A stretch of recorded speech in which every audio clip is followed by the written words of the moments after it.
Yo tout le monde, c'est Nono, j'espère que vous allez bien. Aujourd'hui on se trouve donc à Divonne-les-Bains pour le 5e épisode de la rencontre 2 et aujourd'hui je vais rencontrer Ufotinic.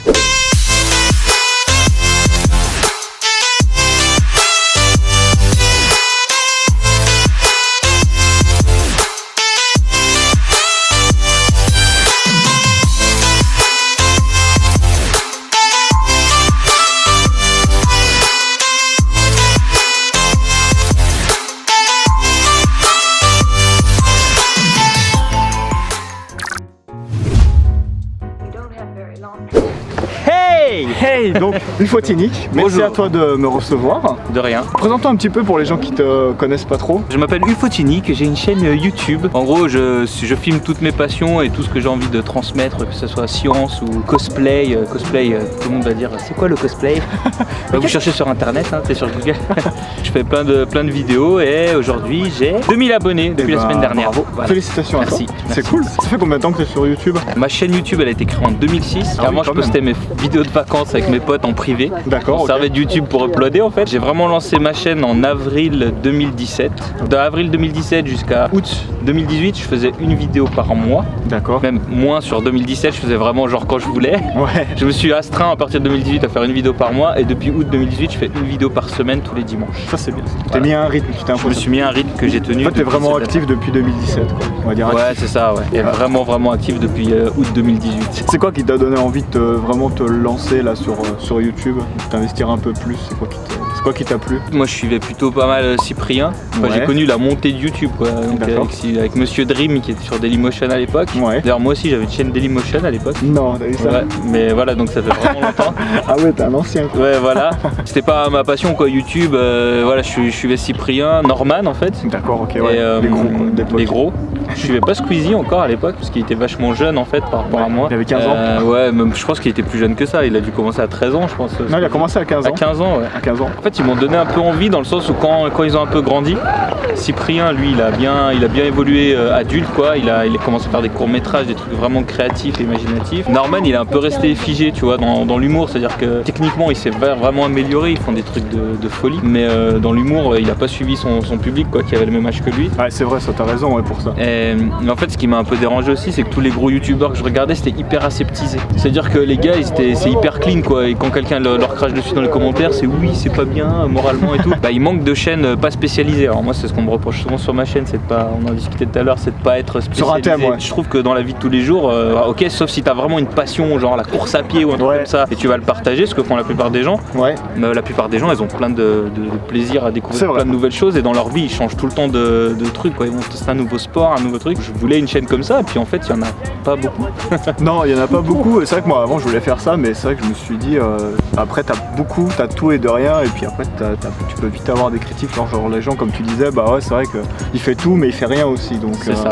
Mais bon, après, voilà, tu fais ce qui te plaît surtout, je pense. C'est vraiment le principal, quoi. Et du coup, bah, c'est ce que je voulais faire. Comme il n'y avait pas, j'ai fait la mienne. Et puis, donc vraiment axé plus adulte. Moi, si tu regardes les commentaires, enfin plus adulte, je suis pas hardcore ou quoi que ce soit. Non. Mais je veux dire, je suis pas. Déjà, j'ai pas de pression, comme je disais. Moi, j'ai un job. C'est pas YouTube mon job. J'ai pas de pression que YouTube à la fin du mois doit me donner de l'argent. S'il y a un mec qui dit des conneries dans les commentaires, j'hésite pas à répondre. Je troll souvent mes propres commentaires parce que YouTube c'est un environnement assez parfois négatif. Ah, ça c'est clair. Et je trouvais dommage en fait que Cyprien ou des mecs comme ça qui sont un peu des porte-paroles et qui ont une grande visibilité vis-à-vis des enfants, ils leur montrent que dans la vie, limite faut se faire marcher dessus quoi. Je sais peut-être pas aller jusque là, mais voilà, tu vois, Ouais, je comprends ce que tu dis, ouais.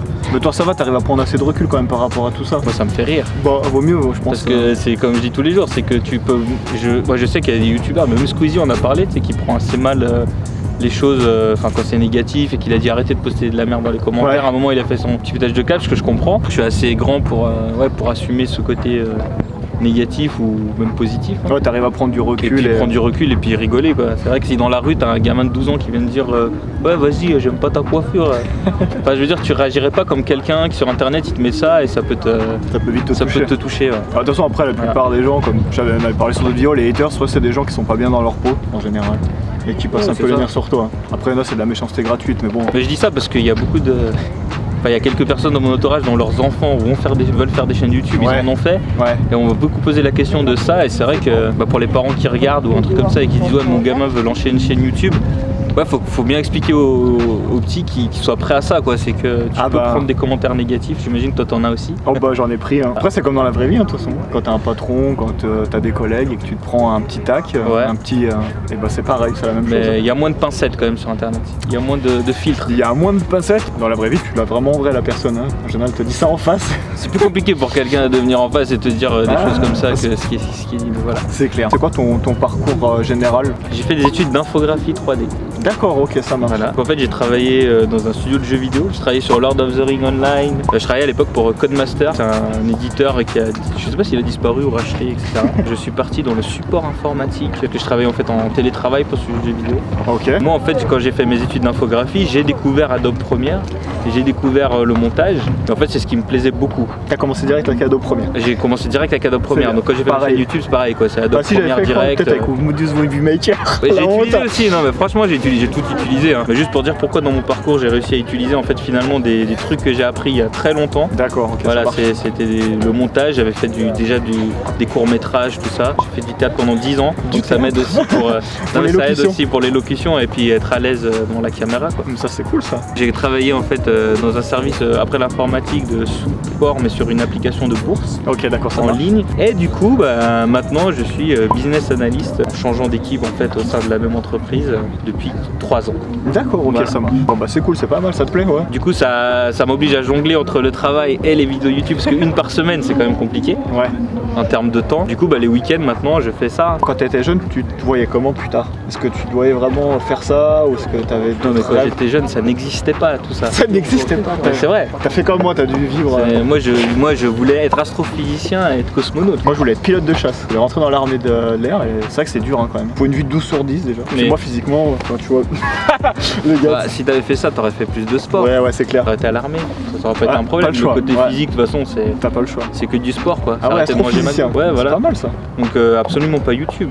Pas du tout. Absolument pas ce qui fait rêver les jeunes d'aujourd'hui. Après je sais pas si c'est un truc qui fait rêver aujourd'hui, c'est de plus en plus dur quand même. Mais personne s'en rend compte. Ouais, ça c'est clair.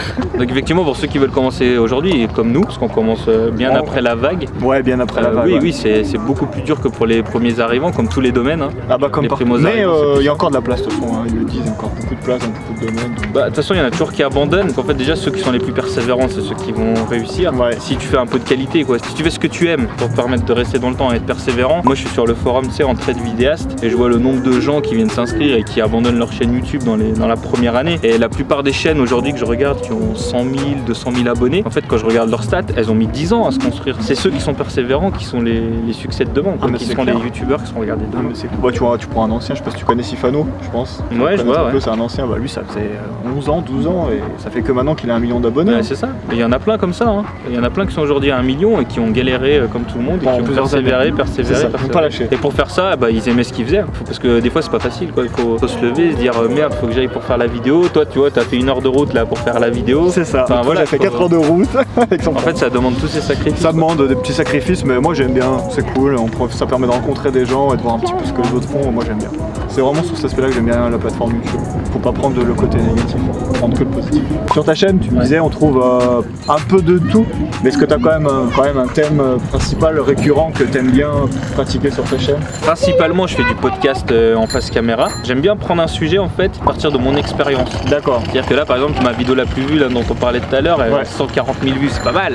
C'est que ton expérience. Pour 2000 abonnés, c'est pas que mon expérience, c'est-à-dire que j'explique, ça s'appelle comprendre la Suisse. Ouais. Donc j'explique ce qu'est la Suisse parce que dans mon expérience, quand je parle à mes potes français qui habitent pas dans la région, nous on habite ici, on connaît très bien la Suisse, pour eux la Suisse c'est totalement obscur parce que c'est tellement loin de leur frontière quoi, et du coup quand je leur parle des fois ils hallucinent quoi, sur certains trucs. Ah bah c'est clair. Et du coup en fait j'ai fait cette vidéo pour expliquer aux Français ce qu'est la Suisse, mais dedans j'explique plein de trucs qu'on voit nous tous les jours, les passages de frontières, les petites différences culturelles entre les pays, etc. C'est clair. Et donc moi j'aime bien ça parce que du coup je pense que c'est ce qui intéresse les gens, c'est comme c'est mon expérience, j'ai aussi un peu des petites anecdotes sur un sujet. Ouais, c'est pas comme si t'avais piqué un article sur Wikipédia et que t'avais expliqué l'article. C'est ça. C'est vraiment un truc que t'as vu. Même si j'ai piqué des trucs sur Wikipédia. Ouais, pour quelques infos, pour être sûr. Pour les chiffres, machin, etc. Exactement, c'est vrai, mais voilà, du coup donc j'ai pas mal de vidéos comme ça. J'ai des petits courts métrages comme celui sur le gilet jaune. Ouais. Donc en fait voilà, je fais des petits courts métrages. court-métrage. Je pense qu'un peu comme Cyprien, si ma chaîne grandit, T'aimerais faire ça? je ferai plus de courts-métrages comme ça. Mais aujourd'hui, c'est un manque de temps et un manque déjà de temps. Tout simplement, c'est le temps, hein, plus le manque de moyens, parce que le manque de moyens finalement aujourd'hui, pour rassurer tout le monde, c'est facile de tourner sur YouTube. Hein. Tu mets une caméra, un trépied, t'as un logiciel de montage, t'as un PC, tu es le roi du monde, quoi. C'est ça. Et il y a d'ailleurs des gens qui font des courts-métrages de folie avec des iPhones. Hein. C'est ça. Ils font des films de fou, quoi. Je fais aussi des vidéos sur le cosplay, parce que je fais du cosplay. Donc le cosplay, c'est l'art de se déguiser dans quelqu'un que t'aimes bien. C'est quoi ton personnage préféré? Bah moi je fais souvent Jack Sparrow ou le Joker. Et du coup je mets mes prestations que je fais. Et là justement je voulais lancer une nouvelle truc qui s'appelle, c'est un peu comme toi les interviews, mais ce serait des interviews de cosplayers en fait. C'est pas mal ça. Je vais peut-être lancer ça, voir si ça. Tu connais pas mal de monde, ouais, je pense. Ouais, du coup je connais pas. Ouais, ça je vais pas avoir de problème à trouver des gens. Tu fais pas mal de conventions en Suisse, style les Comic Con et tout ça, il y en a pas mal. Ouais, Japan Expo et tout. Japan Expo, ils en ont pas mal en Suisse. Hein. Ouais.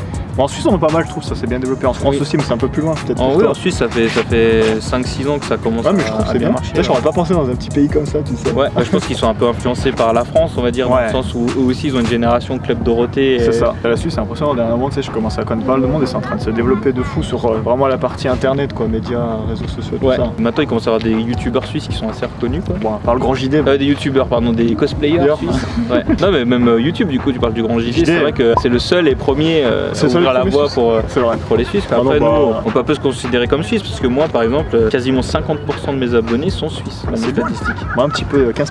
10-15%, ça non, commence. mais ça veut dire que nous, on est quand même dans une région, on est influencé, du coup, on parle peut-être de thèmes qui touchent plus la Suisse, puisqu'on est juste à côté. On est frontalier, quoi. Et puis, j'ai encore une dernier truc, c'est les vidéos sur la réalité virtuelle. Ah, c'est pas mal. Donc ça, c'est pareil, en fait, c'est qu'aux États-Unis, c'est un truc de ouf, hein, les vidéos sur la réalité virtuelle, les mecs, ils font des millions de vues là-dessus. Et quand tu regardes en France, il y a juste, pour moi, l'une des plus grosses chaînes, c'est ETR, qui est un site sur la réalité virtuelle. Je connais pas trop. Qui a une chaîne YouTube, mais en fait, ils font pas de vues, quoi, par rapport à ce qui est fait aux États-Unis. Ah ouais. Et du coup, en fait, il y a personne quasiment qui fait du gaming que sur la réalité virtuelle. Quelques youtubeurs, mais avec peu de visibilité. Et du coup, moi, je me suis dit, moi, j'adore le jeu vidéo, je vais pas refaire du jeu vidéo, tout le monde en fait. Ouais. Mais la VR, personne en fait. La VR, ça commence, ouais. Ça commence. Mais ça que le jeu vidéo, c'est sur plein. Et du coup, ce que je fais, c'est que je découvre des jeux en réalité virtuelle, quoi. Moi, j'ai vu que t'avais une petite Instagram, c'est pas mal, tu publies pas mal de choses aussi. Hein. Ouais, j'ai plus d'abonnés sur Instagram que sur vu, Mais du coup, la plupart de mes abonnés YouTube que j'avais au début, les 500 premiers, c'est des gens qui sont venus parce qu'ils me connaissaient du cosplay. D'accord, ok. En fait, au cosplay, j'ai gagné pas mal de concours, non Japan Expo à Paris, qui est quand même un gros concours. Du coup, c'est vrai que j'ai 16 000 abonnés, je crois, sur Instagram. Ok. C'est des gens qui me suivent, mais c'est international. Du coup, c'est compliqué de les ramener sur YouTube où je ne parle que français. Pas évident, ouais. Instagram, c'est un peu différent, quoi. C'est de la photo. Ouais, puis c'est de la photo. Et du coup, j'avais beaucoup de gens qui me suivaient à cause du cosplay. Enfin, grâce au cosplay. Par rapport à tout ça, toi, tu vois comment ton avenir? Tu vas toujours continuer dans cette voie-là? Est-ce que tu vas faire des gros virages dans les 5 prochaines années? Est-ce que tu vas complètement arrêter? Quand je regarde, donc je te disais tout à l'heure, ma vidéo sur la Suisse, elle a fait 30 000 vues en un an. Et un jour, YouTube a décidé de la mettre en avant pour une raison inconnue. C'est-à-dire que j'ai rien modifié à ma vidéo, le contenu c'est le même. Et du coup, il l'a affiché 3 millions de fois dans la petite colonne de droite. En fait, je suis passé à 140 000 vues en un coup, là, comme ça. En fait, ça m'a fait prendre conscience d'une chose, c'est que c'est pas finalement la qualité de ce que je fais. C'est-à-dire que quand je regarde mes statistiques, j'ai toujours à peu près 95-96% de likes. Je suis dans une bonne moyenne, c'est-à-dire que c'est plus que le contenu, ce qui me manque, c'est la visibilité. C'est ça. Ça, c'est difficile à savoir en fait ce qui va se passer parce que du jour au lendemain, comme ça, YouTube il peut mettre 3 de mes vidéos et puis de 2000 abonnés, je passe à 10 000 abonnés, tu vois. Ouais, sans rien. Comme et ça, sans avoir changé ma manière de travailler ou mon contenu. J'ai fait une vidéo qui a vachement marché, pour ma chaîne. Hein, ouais, bien sûr. Qui a pas mal marché pour ma chaîne. C'était j'ai fait une critique de Roi de Bilal Hassani, celui qui a été choisi pour l'Eurovision. Ouais, tout à fait, Bilal, ouais. Mais j'ai fait pas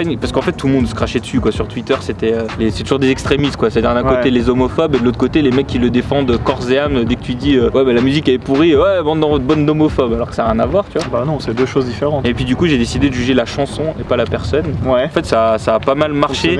Et forcément quand je l'ai sorti ma vidéo, je me suis pris d'habitude j'ai 20 dislikes, 10 dislikes, et là je me suis pris 90 dislikes d'un coup. Je fais waouh, qu'est-ce qui se passe? T'es pris une vague. En fait les mecs qui défendaient le gars, ils ont posté ma vidéo en disant allez le défoncer, quoi. Ouais, grave. Mais en fait après ça s'est inversé, ça s'est calmé et en fait les gens après ils étaient positifs et ils disent ah oui c'est vrai, nanana, et il y avait plus d'échanges et puis après j'ai eu plus de likes au final, ça s'est redressé, ouais, ça arrive souvent ça. Et après c'est peut-être pas une mauvaise chose dans le sens où c'est peut-être grâce à ceux qui ont ragé et qui ont partagé la vidéo ça t'a amené qui fait que ça m'a ramené les autres en fait. Mais c'est souvent comme ça malheureusement. Tu fais du bad buzz. Malheureusement le bad buzz fonctionne plus que le good. Ça fonctionne. Mais voilà, du coup dans l'avenir mes statistiques disent que je serai à peu près à 5 000-7 000 abonnés à la fin de cette année. Moi aujourd'hui je suis là en mode c'est c'est peu, mais quand je regarde mes statistiques d'il y a un an, en fait, c'est énorme. C'est énorme, ouais, c'est clair. Bah, j'espère être à 10 000. Ouais. Et puis. Tu fais toujours ça par passion pour l'instant. Voilà. Bah, de toute façon, ouais, j'ai pas de pression. Demain, est-ce que si tu veux en vivre, t'aimerais bien, par exemple? Je pense que je garderai toujours mon métier, sauf si je gagne 300 millions d'euros par mois, tu vois. Mais je sais pas. Un jour, peut-être que la question se posera. On évolue tellement que peut-être aujourd'hui, tu peux pas dire t'as besoin de liberté. Un autre jour, tu te dis, ouais, mais en fait, je préfère garder les deux sources de revenus. Tu sais jamais comment tu vas réagir. Mais j'aimerais bien arriver à 100 000. Bah, écoute, 100 000, c'est un beau palier. Moi aussi, il y a encore du chemin. Il y a du chemin. Mais dès que t'es là, je pense qu'après, c'est déjà, t'as une belle communauté. Puis c'est ça. C'est cool déjà. Bah là, déjà, rien qu'à 2000, je commence à avoir des gens qui communiquent systématiquement, ce que j'avais pas avant en fait. Ouais, c'est bien. Il a fallu que tu rames un peu. Je rame un peu avant d'avoir des gens vraiment qui sont tout le temps là sur la première dès que la vidéo sort. Des récurrents quoi, des abonnés récurrents. Des récurrents quoi. Ah, ça c'est important. Moi je sais que j'ai du mal aussi pour ça. C'est compliqué de monter une communauté. Mais bon. Quand tu t'es lancé au début, t'avais des peurs un peu, des doutes? Non, rien du tout. Tu t'es dit je le fais? Ouais, enfin, c'est pareil, des fois moi je regarde beaucoup Squeezie, donc, parce que c'est un peu le seul youtubeur qui montre un peu l'envers du décor, je trouve, tu sais, quand il a ses petites plaintes. Ouais. Mais oui, je vois qu'ils ont des peurs en fait, je sais pas si c'est lié à l'âge ou quoi, mais ils ont des peurs qui a pas lieu d'être quoi, sur oui, alors je suis connu, mais c'est problématique si. Enfin, on le sait tous quoi, on se met en avant, donc c'est pas une peur, c'est ce que tu recherches finalement. Ah, c'est clair, bah ouais, bien sûr. Le fait d'être connu, d'avoir plus de facilité du coup à discuter avec les gens. C'est clair que j'imagine qu'un mec comme Squeezie, ça doit le saouler quand il va acheter son camembert tous les midis de se faire arrêter partout quoi. Tu vois bien, il est toujours avec une casquette. Après ça se gère la notoriété je pense. Mais c'est vrai que je pense que ces gens-là, ils ont pas forcément eu conscience qu'ils allaient être exposés et se dire putain merde comment j'ai la notoriété. Parce qu'ils sont pas habitués ces gens-là. Je pense qu'un mec comme Cyprien qui doit avoir une communauté plus âgée, il doit avoir moins de problèmes parce que c'est clair que Squeezie il est suivi par des super jeunes. Donc dès qu'ils le voient ils sont surexcités. Un mec de 30 piges qui croise Cyprien, il le voit, il fait tiens c'est Cyprien mais fin de l'histoire quoi, il va pas aller le faire chier ou vraiment s'il est fan il dit excuse-moi je vois que je te dérange pas trop. Prendre une photo, discuter un peu. Voilà, ah c'est clair. C'est un peu différent. T'as d'autres passions à part le cosplay et les vidéos? Non, je fais que des vidéos. Tu fais que des vidéos? J'aime bien Disneyland. Je sais pas, du tricot, de la pêche. Non, je sais pas, en ce moment je suis en train de... Ta manager. Voilà. Là je suis en train de commencer, d'ailleurs je crois que je vais faire des vidéos, mais non, pas des tricots. Mais je me suis dit que cette année c'était mon année YouTube. Des tutos? Non, pas des tutos, je vais faire mon brevet de pilote. Oh. Et du coup je voulais partager un peu tout ça sur YouTube quoi. Ouais. Les débuts, l'apprentissage, tout ça. Ça j'aimerais bien ça. Ça si j'avais de l'argent demain, c'est vrai que j'aimerais trop piloter. Bon après c'est pas... Ouais, après c'est le problème, c'est après. Soit un petit, tu sais. Ouais, ou un ULM. Ou un ULM, ou alors même en hélicoptère, des fois t'as des baptêmes, des trucs comme ça. Le plaisir de voler quoi. Ouais, j'aimerais trop. Je sais que par chez moi, tu sais, ils font des trucs genre le tour du Mont Blanc. Putain, ça a l'air vraiment énorme, mais c'est pas donné. Hein. C'est 500-600 balles. C'est moins cher de passer ton brevet du coup. Ah bah non, mais c'est clair. Voilà. Le petit mot de la fin peut-être pour les gens. Qu'est-ce que tu aimerais passer comme message? Aimez-vous les uns les autres. Non bah en tout cas c'était vraiment cool, merci à toi en tout cas d'avoir répondu à toutes ces questions. N'hésitez pas en tout cas à vous abonner à sa chaîne, franchement il propose 2-3 contenus que j'ai bien apprécié justement. N'hésitez pas à nous dire ce que vous avez pensé de la vidéo, à lâcher un gros like pour nous soutenir. Et puis abonnez-vous à ma chaîne et puis je vous retrouve très vite pour une nouvelle vidéo. Ciao. Tchuss.